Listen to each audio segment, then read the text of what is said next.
और सब समझ में आएगा। तभी जो अभी बात करी गई कि अधिभूत क्या है, अधिदैव क्या है, अधियज्ञ क्या है, ऐसा लग रहा है कि समझ में आ गया, लेकिन जब पूरा समझेंगे तब समझ में आएगा कि अब समझ में आया। वही शांति वाली बात।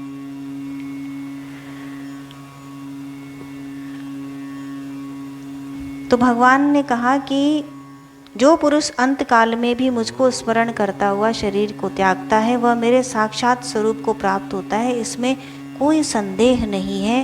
हे कुंती पुत्र, अंत काल में जिस जिस को भी स्मरण करता हुआ व्यक्ति त्याग करता है अपने शरीर को, वह उसी भाव से भाषित होता है सर्वदा। तो कुछ लोग इसका आधा अर्थ पकड़ते हैं और कहते हैं कि अंत में जो भाव होगा वही हमारी गति होगी। तो जीवन भर कुछ भी कीजिए, अंत में भगवान का नाम ले लीजिए। तो जीवन भर आपने जो किया, सदा सर्वकाल में आपने जो किया, वही भाव रहता है अंत समय में। तो मैक्सिमम टाइम में यदि आप खाना बना रहे हैं, मैक्सिमम टाइम में यदि आप व्यापार कर रहे हैं, मैक्सिमम टाइम में यदि आप पिता पुत्र पत्नी के मोह में हैं, तो उस समय भी वही याद आएगा। तो जो सर्वकाल में आपने किया वही आपके साथ जाएगा।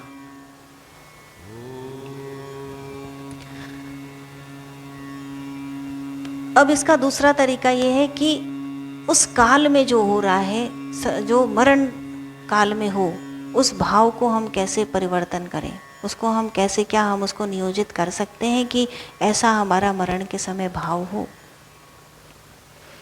तो भगवान बताते हैं कि स्मरण करो, किसका? मेरा।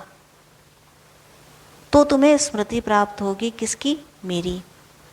अब स्मरण और स्मृति ये दो शब्द हैं। इन दोनों शब्दों में जो स है उसको हटा दीजिए तो मरण रह गया और मृत्यु रह गई। तो ये जो स है यह ईश्वर को बताता है, ये भगवान को बताता है। तो स्मरण किया तो भगवान साथ में है, तो उसी की स्मृति होगी। और यदि पूरे समय जीवन काल में मरण किया, ही जो राग और द्वेष से बना हुआ है जो संसार है, इसमें मरण ही है ना, हर पल मरते हैं। तो मरण किया तो लास्ट में मृत्यु ही होगी, क्योंकि इतनी पीड़ा होती है कि वह स्मरण कैसे होगा, स नहीं आएगा साथ में, केवल मरण होगा। मयि अर्पित मनोबुद्धि मामे वेश्यस्य संशयम। मुझ में अर्पित तुम्हारी बुद्धि होगी तो निसंदेह तुम मुझे ही प्राप्त होगे। अभ्यास योग से युक्त निरंतर चिंतन करता हुआ वह मनुष्य परम प्रकाश दिव्य पुरुष को ही प्राप्त होता है। कैसा पुरुष? जिसका चित्त दूसरी तरफ ना जाए।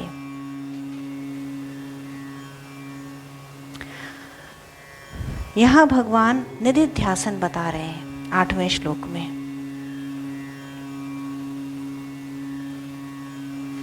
ये तो बताया भगवान ने कि मरण समय में, पहले के 3 श्लोकों में, कि मरण के समय में तुम मेरा ध्यान करोगे तो मुझे ही प्राप्त होगे, और तुम सर्व काल में जिसका ध्यान करोगे वही तुम्हें मरण के समय तुम्हारी बुद्धि में प्रवेश कर सकेगा। तो तुम सभी कालों में मेरा ध्यान करो। पर काल क्या है? सर्व काल में तो काल क्या है?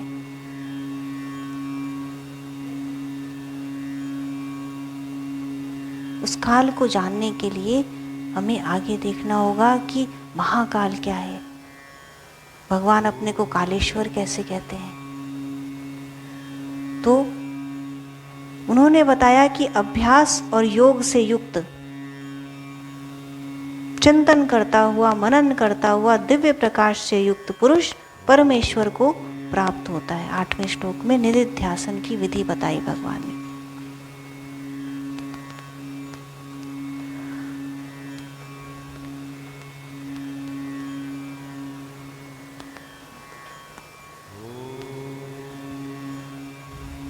ध्यान के अभ्यास रूप योग से युक्त दूसरी ओर न जाने वाले चित्त से निरंतर चिंतन करता हुआ प्रकाश स्वरूप दिव्य पुरुष परमात्मा को प्राप्त होता है। अब इसी बात को भगवान पुनः बता रहे हैं।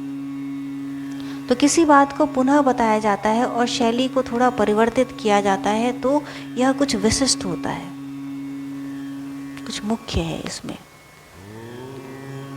कविं पुराणं मनुशासितारं मनोरणीयां समनुस्मरेद्यः सर्वस्य धातारं चिन्त्यरूपम् आदित्यवर्णं तमसः परस्तात् प्रयाणकाले मनसाचलेन भक्त्या युक्तः योगबलेन चैव भ्रुवोर्मध्ये प्राणम् अवेश्य सम्यक् सतं परं पुरुषं पेति दिव्यम्।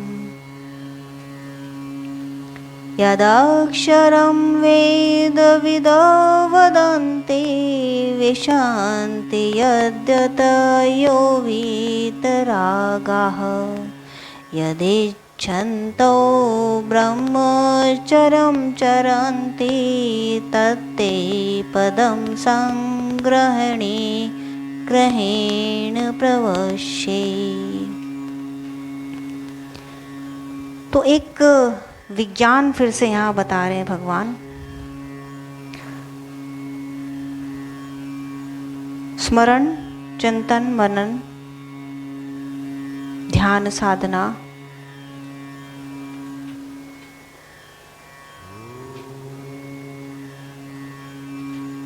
और फिर पुनः उस निर्गुण स्वरूप परमात्मा के अंदर सबका प्रवेश। कि जो पुरुष सर्वज्ञ है, अनादि अनंत है, नित्य है, सूक्ष्म से भी अधिक सूक्ष्म है, सबके धारण पोषण करने वाला है, सर्वधारताम है, अचिंत्य स्वरूप है, आदित्य वर्ण है, अविद्या को हटाने वाला है, शुद्ध सच्चिदानंद घन परमेश्वर है, उसका स्मरण, किसका स्मरण करते हुए, यह भगवान ने बताया कि किस इसका स्मरण करते हुए, इस प्रकार के दिव्य पुरुष का स्मरण करते हुए। पुरुष का अर्थ हुआ वह जो इस पुर में निवास करे, वह पुरुष।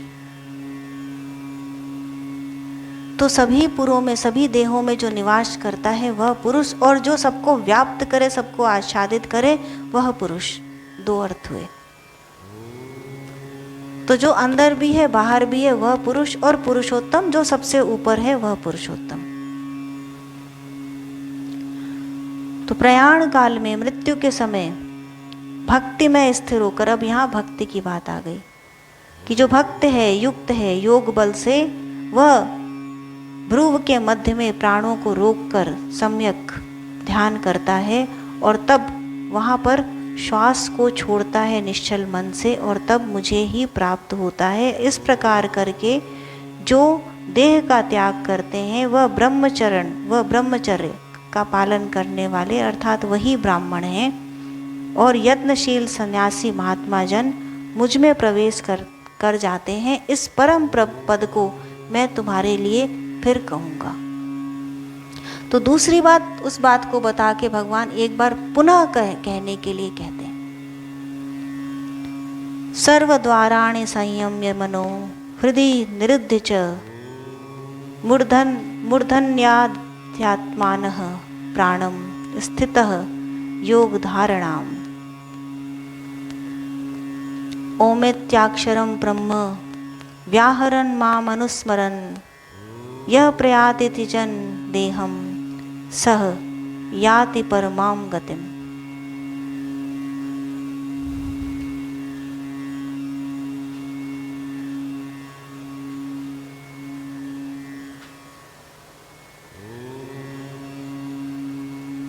अनन्य चेतः सततं यो मां स्मरति नित्यशः तस्याहं सुलभः पार्थ नित्ययुक्तस्य योगिनः।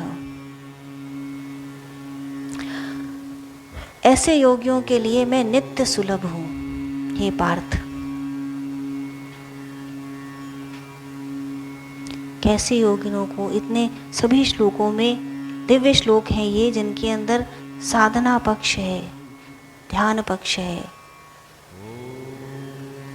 आंतरिक योग को बताया है भगवान ने कि किस प्रकार उस योग के द्वारा उस ब्रह्म को प्राप्त किया जा सकता है। अभी तक भगवान ने क्या बताया था कि तुम्हारे अंदर एक कूटस्थ चैतन्य विद्यमान है, स्वभाव मेरा ही तुम्हारे अंदर भी है। तो जो जीव है वह उस चैतन्य से फर्क नहीं है। और अब बता रहे हैं कि इस बात को तुम कैसे जानो, तो किताब में पढ़ के नहीं जाना जा सकता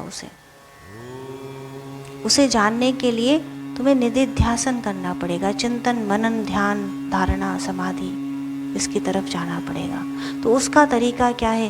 पूरी ध्यान साधना, इससे अधिक अच्छी तरह से क्रिया योग नहीं लिखा जा सकता।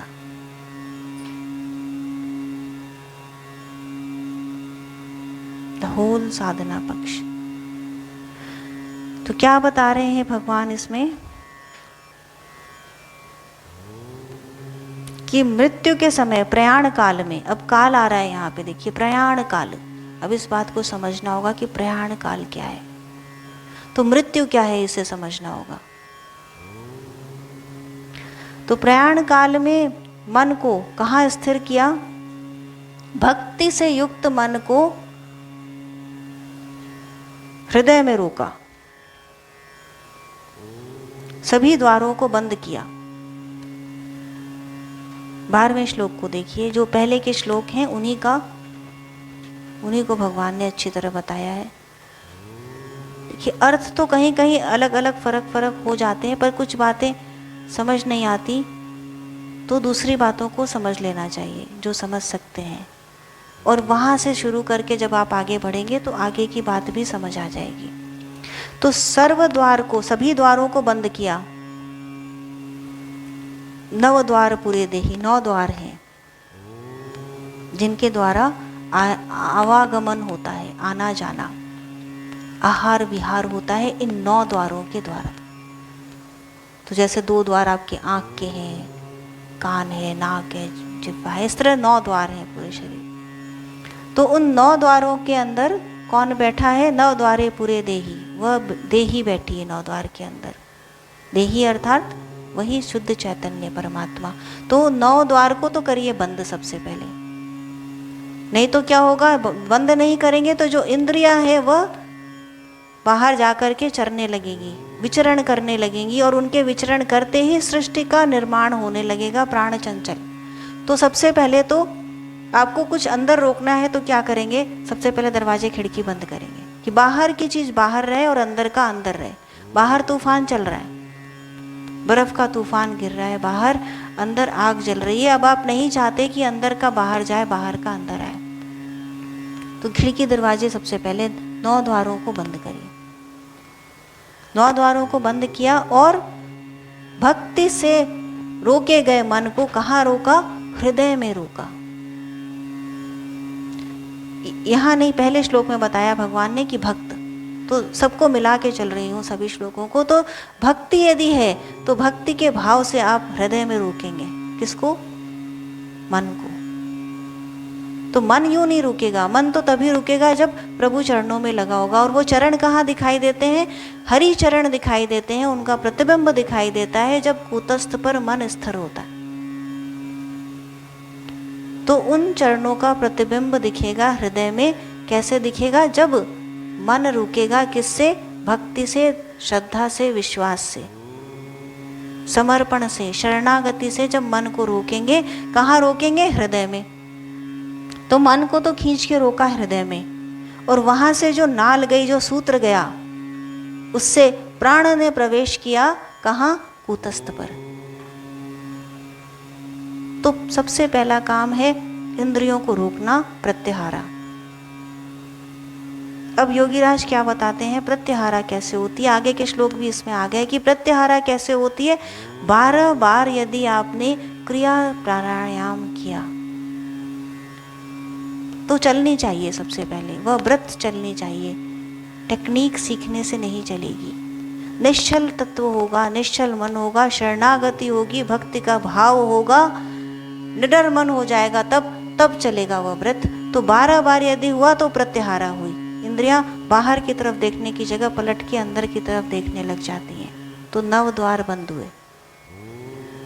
जब द्वार बंद हो गए, मन किससे चलता है? इंद्रियों से चलता है।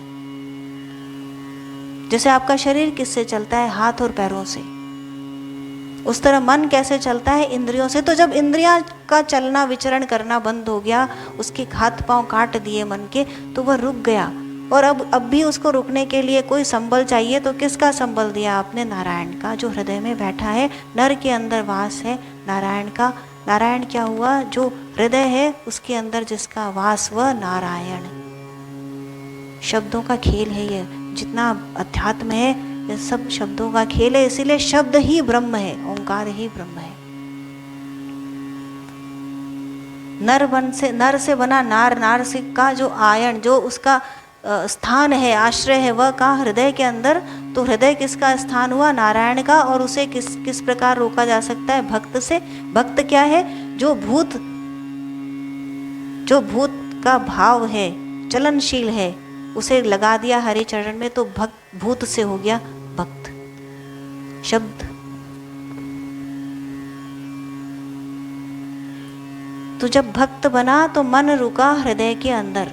तो मन को रोका हृदय में, द्वार बंद करके इंद्रियों को रोका। मन जब रुका हृदय में, तब रुकेंगे प्राण। उन चंचल, अभी चंचल है प्राण, तो उसको ले गए, मन को नियंत्रित करके हृदय के अंदर खींच के रोका। और उसको गुरु चरणों में मन को लगाते हुए, क्योंकि गुरु कहाँ बैठा हुआ है? मस्तक पर। आज्ञा पर गुरु का निवास है। तो गुरु के चरणों को लगाते हुए तब खींचेगा गुरु प्राण को ऊपर। तो उस सूत्र के माध्यम से प्राण ऊपर जाकर रुके। कहाँ रुके? आज्ञा चक्र पर, जहां गुरु बैठे हैं, तो वहां रुके। तो अब क्या हुआ? प्रकाश फैल गया। जो अव्यक्त था वह व्यक्त हो गया। अब यहां जाके क्या किया? ओंकार ब्रह्म का उच्चारण किया। जो अव्यक्त था वह व्यक्त हो गया। जो अव्यक्त क्या था? जो दिखाई नहीं दे रहा, वह अव्यक्त है। जो परमात्मा है वही नहीं दिखाई देता ना, तो वह व्यक्त हो गया। वह, उसका छवि वहां दिखने लगी। ओंकार का उच्चारण किया। ओंकार ब्रह्म का अणु है। योगीराज कहते हैं ओंकार ब्रह्म का अणु है, अणु रूप में विद्यमान है वह ब्रह्म, वही ओंकार। तो 12 बार उस ओंकार क्रिया को किया तो प्रत्याहारा हुई। 144 बार किया तो ध्यान।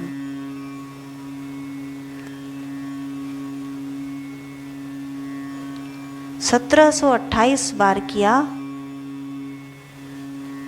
तो वह ध्यान परिवर्तित होगा समाधि में। लेकिन यदि 12 दिन में किया तो वह ध्यान होगा, केवल नंबर अचीव होंगे। और यदि 1 दिन में किया तो समाधि। 20,736 ऐसे प्राणायाम करने से निर्बीज समाधि। और 6 महीने तक इसी ध्यान को पूर्ण समर्पण से करने से पराकाष्ठा, परम गति की प्राप्ति। इन सारे श्लोकों का यही अर्थ है कि अनन्य चित्त होकर के युक्त चेतसा, तो बाहर क्या हो रहा है उसका पता ही नहीं चलेगा, क्योंकि वह सृष्टि क्या है? वह क्षर रही है, वह सत्य नहीं। अब सत्य नहीं करने से कैसे वह प्रकट हो जाएगी? तो आगे जानने के लिए ये जो बताया भगवान ने, इसी को एक बार 5 मिनट करके देखिए।